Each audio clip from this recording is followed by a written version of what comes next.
Mark Stucky is known for doing radio repairs, but there is a lot more to him than that. This is G0SQK. I wonder if anybody's listening to this frequency. I've spoken to nuns in the Congo. 30 years ago, you'd find a component, you repair it, job done. This is one of my projectors. These are like a grenade if they go off. This is one hobby everybody can enjoy. I said, oh, hello, I'm interested in astronomy. I'm looking to buy a telescope. Hello everyone, welcome to another video. Thank you so much for joining us again. As you can see, I'm at the repair shop. I'm not in the workshop. We're having a break from the Land Rover this week. We'll be back on it, don't worry, very soon. Today's video is also sponsored by Surfshark. You'll hear more about Surfshark a bit later on. If you have watched a few of my videos, you'll know that recently I was in Norfolk picking up my new van and I ended up in Cromer. And I teased you a little bit and didn't tell you why I was there.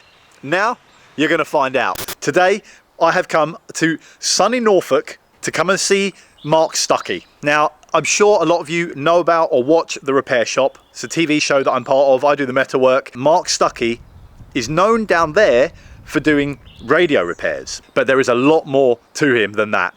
So I had to come and see him whilst I was in the area and give you a little tour. You are in for a treat. There's surprises around every corner and I cannot wait for you to see it. Now, I did see this huge aerial sticking out the top of this, what looks like a shed, and I did have some questions. Here he is. Mark, you look right at home in here. Oh, I do. I like playing with all those controls. I've been a radio ham for many years. In fact, I'm called G0SQK. Did you choose that? Is it like a private reg? No, you can get it. Can you? But you get it. This is 2026. That's my directory, and they're all the radio hams in this country alone. No way. Every amateur who's licensed has to have an identifiable sort of signature, so we know where you are, where you've come from, which country you're in, and which part of the country you're in. Licensed for what? To allow me to transmit across certain wave bands up to a power of 1 kilowatt now. So you need a license? You do. From the sort of shortwave, low frequencies, to the shortwave bands, 3.5 megs, which we call 80 meters, or we can go lower, 160 meters, which is 1.8 to 2 megs. Then we can go to 40 meters, 7 to 7.2 megs. Then we have 14 megs, 21, 28. So there's nothing. And that is VHF we're listening to at the moment. Someone's opened the VHF side of things. None of that means anything to me, I'm afraid. Let me demonstrate if I've got someone talking. I go to AM. That's AM. Now I go back to single sideband. XJQG3XWH. See, he's got his call sign. What's he saying though? GW, so somebody in Wales. I've got to go back into the house. We've got a visitor coming fairly soon in about another 10-15 minutes. Very interesting to hear. So I could talk to him. You could say hello. Well, yeah. And in Wales. Yeah, but I wouldn't jump in like that. There is a certain etiquette. Okay. There's a gentleman's code, if you like. Is there really? If I was, for example, wanted to just talk randomly, I would actually find an allocated spot on the frequency where I know I'm not interfering with anybody. Then I would call CQ, CQ, CQ.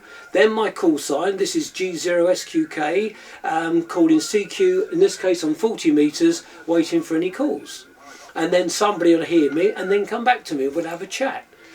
So that's what's happening with these two gentlemen talking? Exactly that. They're just enthusiasts like you, hobbyists, that have got a massive aerial in their shed. Don't have to. No, this is a good thing about shortwave. It can be a long wire. That's a long wire being used. Okay. That big aerial is for VHF. So what's the appeal of this then? Is it how far away you can find somebody to talk to, or there must be, I think the competitive side of me is coming out. I'm sorry to interrupt Mark's video. Wait for the ending. I can't wait for you to see where we go at the end. I just wanted to take a minute to tell you about today's video sponsor, Surfshark. You have heard me talk about Surfshark many times before and the benefits that they offer. Surfshark is a VPN.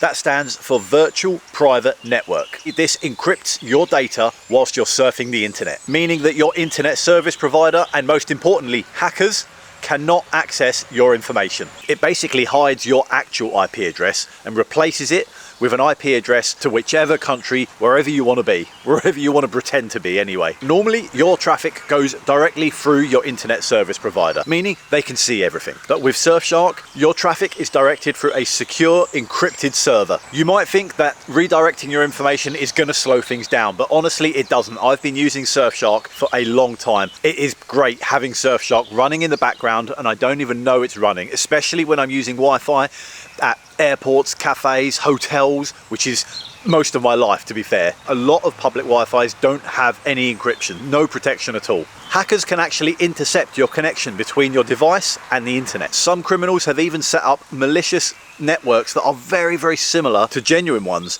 trying to trick you. Your personal information, your banking details, your address, your private information is all vulnerable to data theft. Surfshark also offer unlimited devices. With one account, you can use it on all of your devices, making sure you're protected whatever you're doing. I'm very pleased to say that the team at Surfshark have extended their very generous offer of 4 extra months free from your annual plan.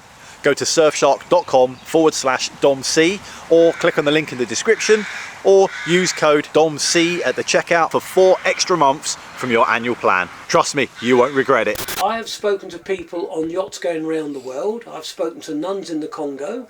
I've spoken to airline pilots flying in, going towards sort of Gatwick. Years ago, when I was first into this in the 70s, you often had to build your equipment. It wasn't readily available, but now commercially there's so much interest that the companies now manufacture these to make it easier for you. But also you can do Morse code. So if I now go further down this band, bear with me.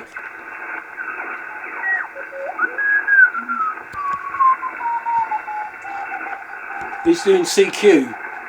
What's that bleeping? That was French. So that's Morse code.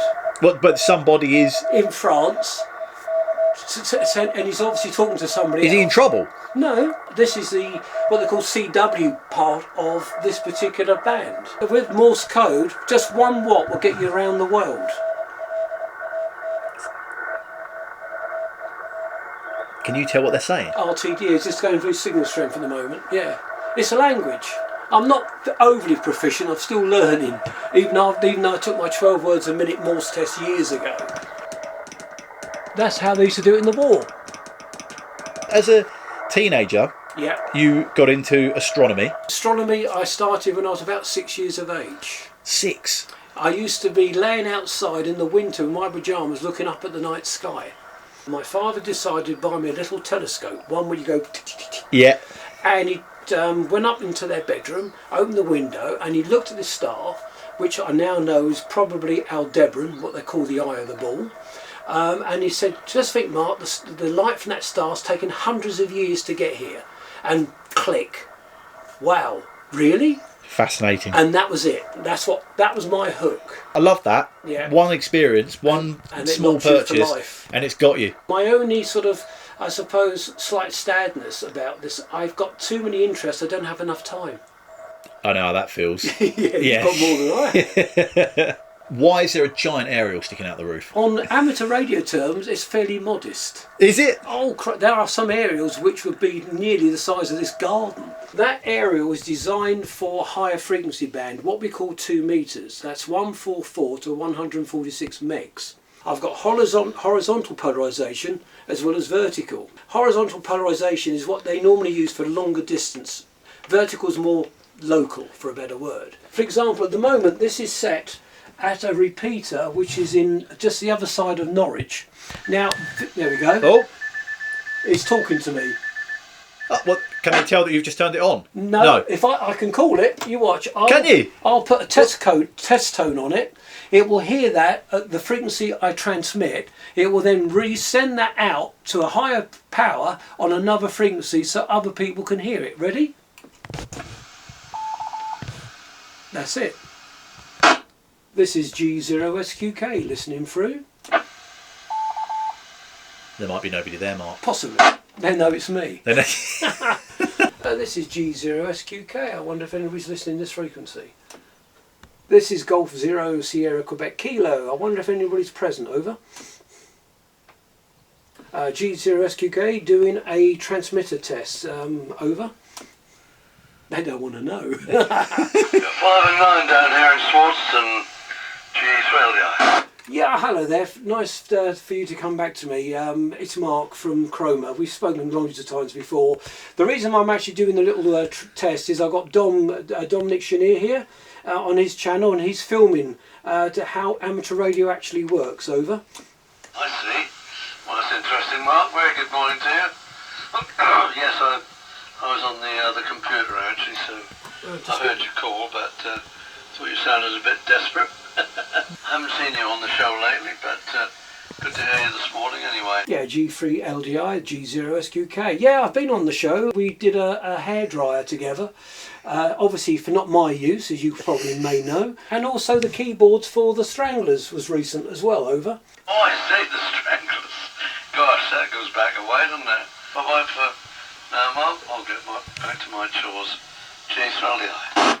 There you go. That's a local communicator. Oh, do you know him then? Yeah, well, I've spoken to him. I don't know him personally. So never met him, but he's just a radio buddy. Yeah, he's enough. Yeah, radio ham. And also, the thing is about this hobby, as I said, there are so many bands, all have different characteristics. It can take you anywhere in the world. There are certainly well-known personalities throughout the world, from film stars, rock musicians, who are also radio hams, and occasionally you can get to have a chat with them. It's a whole nother world. It's going a on world. around, like right in front of my nose, and it's all. You can't see any of it. No. And I've got no idea it's happening. Years ago, you had to have a City and Guilds exam to become a radio ham, and when you got that, you become a B licensee. That means you was only permitted to transmit on frequencies above VHF. Shortwave was for the big boys. You had to have an A license, and to do an A license, you had to have a Morse test, 12 words a minute. Now that's been taken away, so now that younger people or people not so experienced in electronics have the opportunity to gain a novice license so they can get on, build their skills up, and then they can go to intermediate and to full.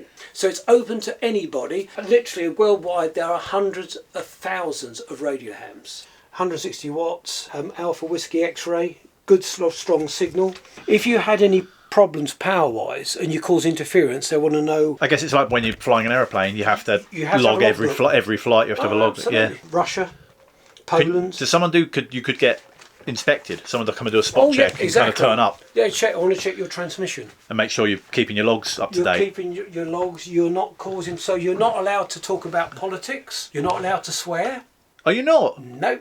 Otherwise you get reported, and you've already told them your call sign. You could be, it's like a gentleman's code, for a better word. It's an appropriate way. Though sometimes you do hear people discussing elements about what's wrong with this country to other countries. Yes. And but they all have the same moans. It's Okay. not just us. Next shed. What's next?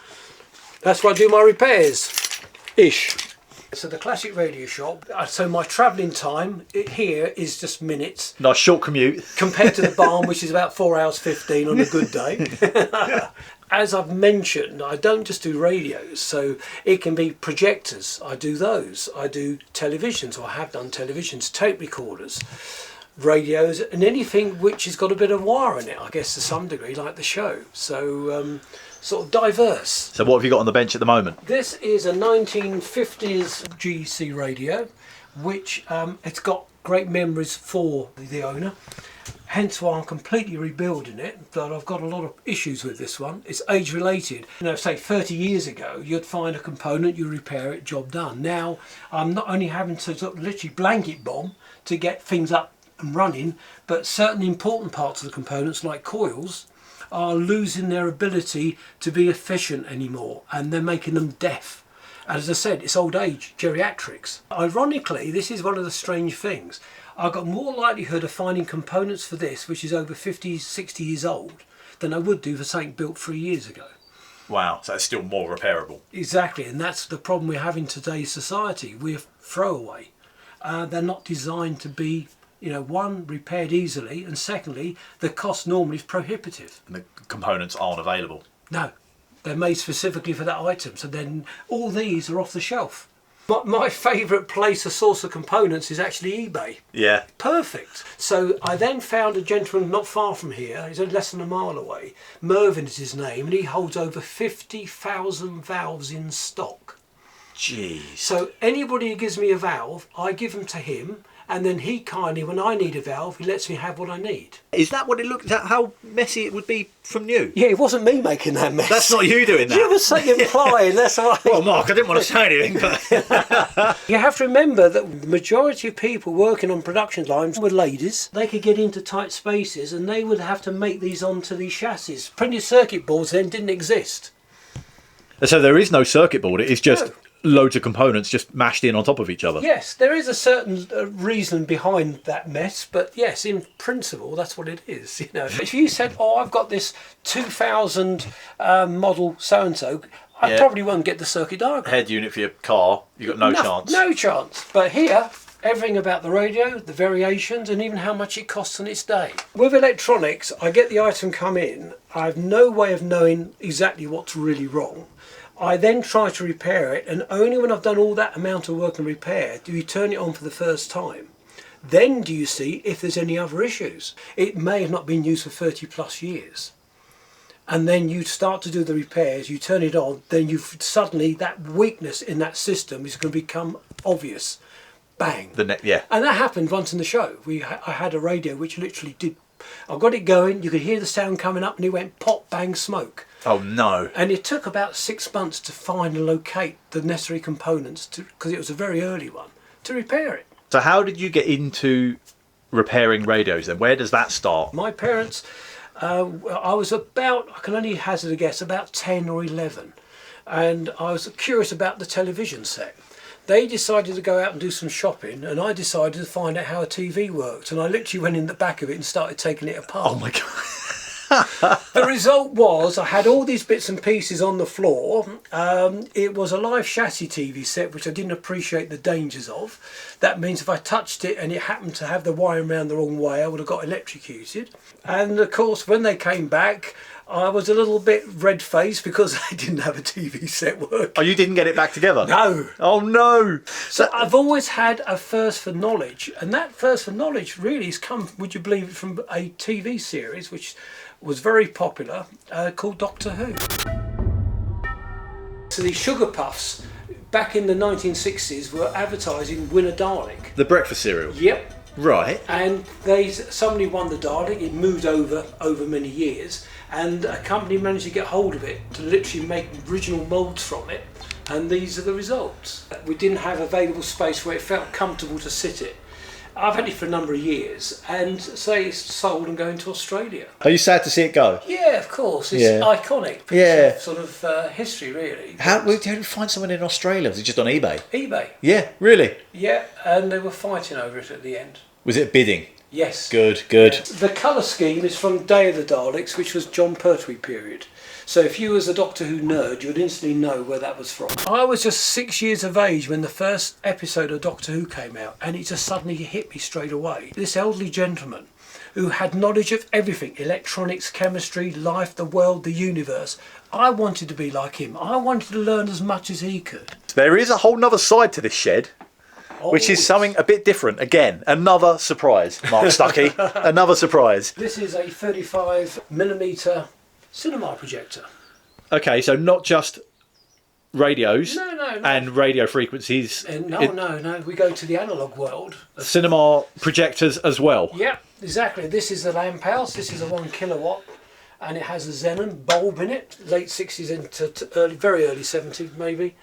It's not a conventional bulb. This is a xenon lamp which is stored specially in here because these are like a grenade if they go off. Even the age of 8 I wrote a little thing for my when I had to do some presentation about the history of cinema. It's always been there. How do you get perception of movement with a still frame? You know, literally, because a film is not running through just softly. It has to go to the aperture plate here, stop, be exposed, shown, stop, move on next frame, and that continuation of 24 of them gives you movement. Every second. Yeah. So this one is actually in here because it's eventually going to be put over there, and in the summer we're going to have movie nights out in the summer. We've got a 24-foot screen to go out there for Fantastic. That. So this is your projector? This is one of my projectors. You haven't seen it all yet. If you had like a 3 or 4 kilowatt one running, take the lens out so you could clear, put a piece of wood in front of it, within a couple of seconds it'll be a flame. So how does it not burn the film then? Because it's running through so quick. Oh, so that's when you do burn the film, if it gets stuck. Oh, it's stuck, woof. So we talk about, you know, sort of definition by sort of K. Blu-ray is 2K. You go to a cinema today, it's 2K uncompressed. So it's about probably 3 and a bit K is what you're seeing. Projector, 35mm, good print, 5.5K. And directors are insisting, a lot of the big ones, to use film. They're going back. Are they? Oppenheimer film, when it came out. Now, I thought it was the most boring ruddy film I've ever seen. In fact, all my neighbours agreed with me. But because it was so popular and so pushed, 135mm prints were presented around this country alone to see it on 35. The whole cinemas were sold out. There is a romance to it, isn't there? There is a romance, and there's also a different softness to it. It's not so sharp, you know. When you think about, we talk about sharpness, but as I'm looking at you, your shoulders are not distinctly sharp. They sort of roll off. Film gives you a natural look. I'm now a member of the Projected Picture Trust. They're in Halifax, and they look after and store projection equipment of any type to safeguard it for future heritage, show how to use it. They install it into universities, into sometimes cinemas themselves, to the old equipment, and all these people are professionals from that you know, sort of industry. Very helpful. If I have a problem, invariably I will have a problem. They'll tell me this is what I do. If I need a bit of equipment, they will send it to me. I bet there's some people out there that have got a loft or a shed full of rolls of old film, and it's a classic case of like, it's no use to you, don't know what to do with it. Get in touch with the Projective Picture Trust. I'll put the link below in the description. Do you actually use them? Well, you've got to, because it's not a museum. They're designed and built to be used. Well, to answer that question, I think the only way I can give you that answer is you better follow me indoors.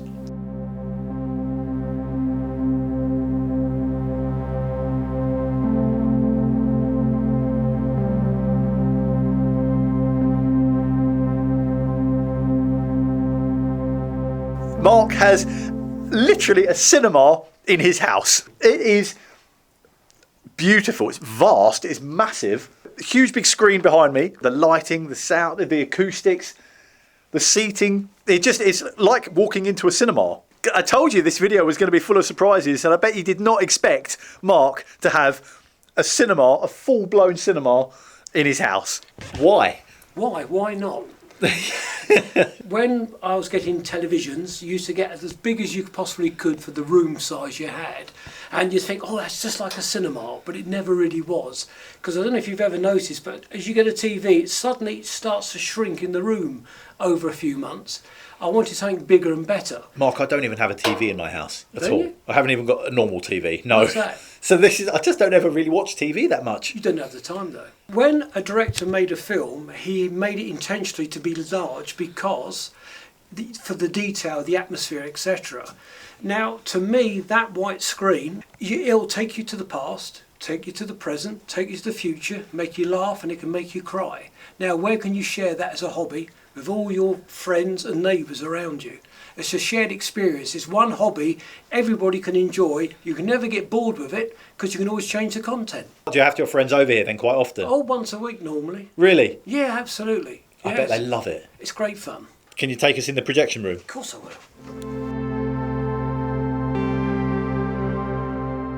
I've got a 35mm cinema projector here, and then I've got 4K projector system. Two separate amp systems which control all the amplification, the sound. You get a film from Cannes, and it's just a little bit bigger than that, 2,000 feet. And that 2,000 feet will last about 20 minutes. Now, most feature films are a bit longer than that, so you have to normally splice and join them together. And you could have 5 reels of this. And to do that, you use this table here, goes to a thing called a cake stand. Okay. And these are the platters. And what I would do, I would feed this film onto the cake stand, so it's like literally near enough full up. That will then be fed off over these rollers here, in, out, over, to that one, to that one, to that one, to this one. Across the room. You cross the room. Up to there. And then that will go down to the projector. to here, and then it gets what we call laced through the projector, comes out, goes here, across there, Across the room again. across the room again, Right across. got to return it to there, Oh my goodness. to there, Why? Is it what? to there. If I lift that off, leave that to control it, and then that will then return onto here. And then these will rotate at different speeds to maintain the correct speed for the projector to run, so you can watch a full feature film. You know, I can be in there with the audience enjoying the film as well. This is not just Mark converting his living room into a cinema. This whole thing has been built very recently. It's Yeah. all very new. Started in around about sort of July time last year. As an extension on the house. Correct. With a projection room built and the cinema all Yeah. as an extension. Now that is commitment. The other thing which I'm heavily involved in is Film is Fabulous. Now, it started about 3 years ago with a gentleman called John Franklin, who was a film collector and realised that lots of collections could easily be lost. They could be totally destroyed. Naturally, we don't want that because that's our social heritage. So what we do collectively is find films, and so far we've got somewhere in about 25,000 have been located and at the moment stored over at Dumont University in Leicester, where they're being checked, identified, then decided where they're going to go back to the people who originally owned the product, so hopefully they can get back on television and be shown again. And these collections can be vast, 10,000 films. Wow. You know, literally, lifetime it's one of collecting. collection. Yeah. Now, that gentleman dies, the widow doesn't quite know how to dispose Or of it. family, kids. Exactly. We will find out what they are and then give a value of, you know, monetary value to the widow or the family, so therefore that money can be made to good use, because we are a charity organisation and we do, you know, take donations, etc., etc., Yeah. to help do this. We don't make a profit from it as a charity, but we need to ensure that somebody gets appropriate funding for that. We've already found the Basil Brush shows, Lulu, I think there's about 50 emergency ward 10s, And they want them back. BBC want them back. They want to show them again. Oh, wow. People want to see them. Oh, brilliant. So it's stuff that hasn't been seen for Yes. tens of years. Yes. Maybe longer. Yeah, and there's also potentially some Doctor Who's, but we can't say too much because we don't know No, ourselves. you know you're not allowed to talk about that. Organisations and like that, Film is Fabulous, that are saving this old film and this, you know, old heritage, which is a brilliant thing. So if you've got anything and you're not sure what to do with it or what it's worth, how to play it, get in touch with Film is Fabulous. Sounds like a lovely bunch of people. Can we play something? That's what we're here for.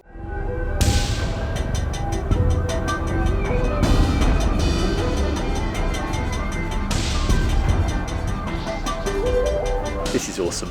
I love this, just seeing somebody doing something that they love and just embracing every moment of it. And it's people like Mark that are looking after this old equipment and saving all this old film and these old projectors. We need more people like Mark. Right, when I press that button, 40,000 volts is going to ignite the xenon in here. Oh, is this a xenon? This is the dangerous bulb in here. Yeah, Is it? right. Now that's a light.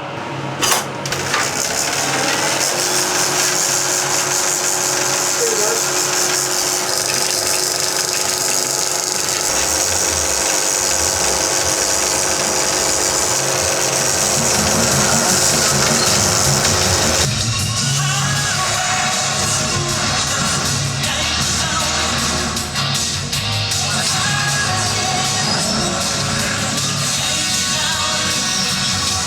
We're literally in a cinema. Exactly. The image quality, it feels like, I mean, it's been years since I've been to the cinema. Yeah. Well, that's the But trouble. this is it. People aren't going anymore. They're not giving them the content because it's really, cinemas today are only really giving prints, well, showing films for the 16 to 24-year-olds as an average. Yeah.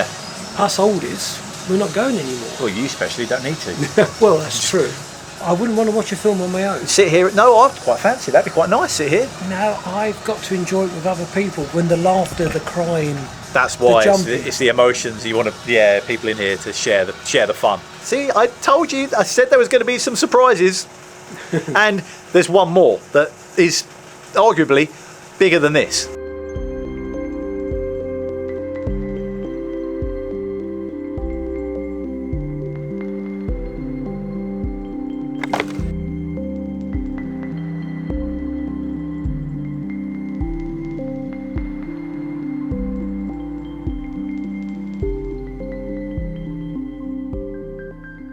When I first moved to Luton with my parents when I was the age of 13, I told my neighbour that I was interested in astronomy. And they said, oh, there's a chap round the corner who's got this big observatory. And I went, oh wow, really? And I went for a walk down there, saw the observatory, counted the houses up the road, and then what do I say? What do I do to knock on the door? So I literally built up my sort of, stamina and confidence, knocked on the door. This elderly gentleman came out. I said, oh, hello, I'm interested in astronomy. I'm looking to buy a telescope. That's all I could think of. It was September, remember it, 1970. He goes to me, look, it's Jupiter's really in opposition. It's very close to us. It's very bright. Now, if it's a clear sky tonight, you're welcome to come round and have a look. I duly did that, and I think I used to go down to Horace's 4 or 5 days a week, and everybody who's anybody in the scientific world would go to see Horace Dall. Likes of Patrick Moore. I met Patrick Moore because of Horace Dall. I never really appreciated that this elderly gentleman was such, a brilliant brain. Eventually, Horace died. The Luton Astronomical Society acquired the telescope in the observatory. The observatory was in a pretty bad way. It was just stored in a barn. So eventually they decided that they would take this telescope out of their dome. I'm glad they did, because 2 weeks later their dome was literally vandalised and all the equipment inside was smashed. No! We could have lost this telescope. So I managed to acquire the observatory, restored it, had then an AE 16-inch telescope in here. Always wanted to bring this old lady back to where she belonged in this observatory. So you had the building first? Yeah. It's funny because when I opened those shutters for the first time, I just felt that Horace was on my shoulder looking out as well. It was amazing. It was a monumental period. It took me about 6-7 months to rebuild the telescope. Really? There was loads of bits missing. Oh no. Fortunately, a chap called Robert Scargill had created a video. It showed Horace using the telescope and showing him how to use it. And with that, with the dimensions, we could work out what size tubes needed to be done. And another gentleman who helped incredibly well was a chap called Ed Reed, and he used to come here and we worked out what lenses needed to do for this. This mount and the forks are not what Horace had to make for the telescope. These came from an earlier 8.5-inch George Calver telescope. Now, George Calver was a Victorian telescope maker, and of course Victorians worked with lovely material they liked, particularly cast. This is all cast. Horace managed to adapt that by extending the trunnions so he could put this larger telescope sitting on top of it. So what you do, if you said, for example, I'm looking for Saturn tonight, and then you would say, oh well, it's 12 hours 15 minutes, you would then literally get this to 0 at the right point, and then you would then move the telescope round till you get the 12 hours 15 minutes. Declination, how high or low is it? So if, for example, we said, oh, Saturn's at +5, move that to +5 there. Who tells you Saturn's at +5 though? Where does that information come from? From the British Astronomical Association book. You can get the book and it tells you all the planets for the year, where they're going to be in the sky. So see these lead weights? Yeah. So when you rotate it, these will then move to counteract any stress in the frame, so the actual secondary mirror stays perfectly in position. How on earth did he work that out? Just trial and error. Horace Dall was very clever. Though an amateur, he really was, he was an optical genius, and even today in optical circles they call him God. He was the man. He was the man. He understood. And so this telescope, was this, fair to say, sort of like was his sort of life's work? It was so important he left the observatory mentioned and the telescope in his will. He made the whole lot. So oh, absolutely. Yeah, and then he used it all the time. And he would say he was an astrophotographer. He worked with 35mm film and would take photographs of Jupiter, Saturn. A number of these are in books, which Patrick Moore's books particularly. You see photographs of Horace Dall's things. Compared to today with modern CCD devices, modern cameras, not as good as perhaps you can now get today, but at the time they were pretty amazing. When was that? We're looking at really 50s, 60s to the 70s. It must have been amazing at that time. Imagine being in the 50s. Yeah, and not only that, this size telescope being in amateur hands was extraordinary. The average amateur telescope was like 6 inches, 8 inches. The 12-inch was amazing. To have a 15.5-inch, which is what this is, that was something very special. Unheard of, yeah. It was.